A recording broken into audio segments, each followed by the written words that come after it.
Unang-una po ate, ito tagal-tagal ko na rin po kaya sa inyo. At saka, napakarami na po ng utang na loob ko. Aba, kundi dahil sa sweldo na binibigay niyo sa akin, hindi ko napag-aral yung mga kapatid ko sa Negros. Oo nga, pero bakit nga ba hindi ka umaalis? Samantalang lagi ka naman pinapagalitan. Dahil dyan sa pag-alis-alis mo at pagsamba-samba mo.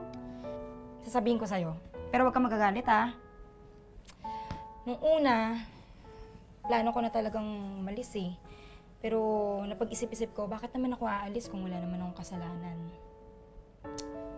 Kung napapagalitan niyo man ako, gusto ko lang patunayan sa inyo na tama yung pinaninindiganan ko. Paninindigan? Pananampalataya na po kasi yung pinag-uusapan dito, ate. Gusto kong mapatunayan sa inyo na tama yung ginagawa kong pagsamba sa Diyos.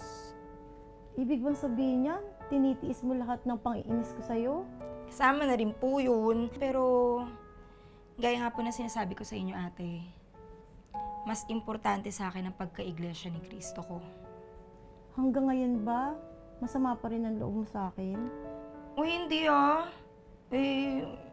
di ko nga magawang magtanim ng galit sa inyo Niisip ko na lang po na bahagi po yun ng pagsasakripisyo sa paglilingkod sa Diyos. Alam mo, Inday, nakita ko naman at pinatunayan mo sa akin na mahalaga talaga sa iyo ang relihiyon mo. Sa bagay na yan, Inday, talagang napabilib mo ako. Pero alam mo, ate, kahit na nasasaktan ako paminsan, ginagawa ko naman lahat ng kaya kong gawin para hindi nyo mapintasan yung pagtatrabaho ko dito Halos kalahati ng buhay ko dito na ako nagtatrabaho Para na rin kayong pamilya sa akin. Mahal ko kayo. Kayong dalawa ni Wendy.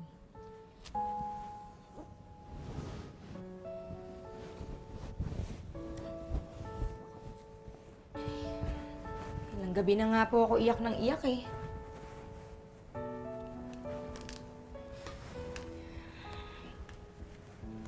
Kasi naawa na po ako sa inyo. At saka, gabi-gabi ko po yung pinapanalangin sa Diyos na sana pagalingin na kayo sa sakit niyo. Alam niyo po, ate, kung iglesia lang po kayo, matagal ko na po kayong niyayang magpanata. Gabi-gabi tayong pupunta sa kapilya tapos iluluhod natin yung kalagayan mo sa Ama. Papanalangin natin na sana gumaling ka na.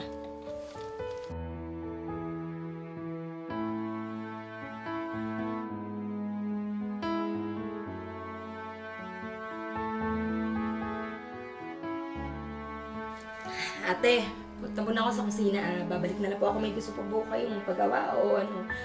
Okay na ako, Inday. Salamat. Sige po. Mauna na po ako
Ako na. Pagod na ako. Ano ba kasalanan ko? Bakit ko nararanasan yung ganito? Ba't ako pinaparusahan?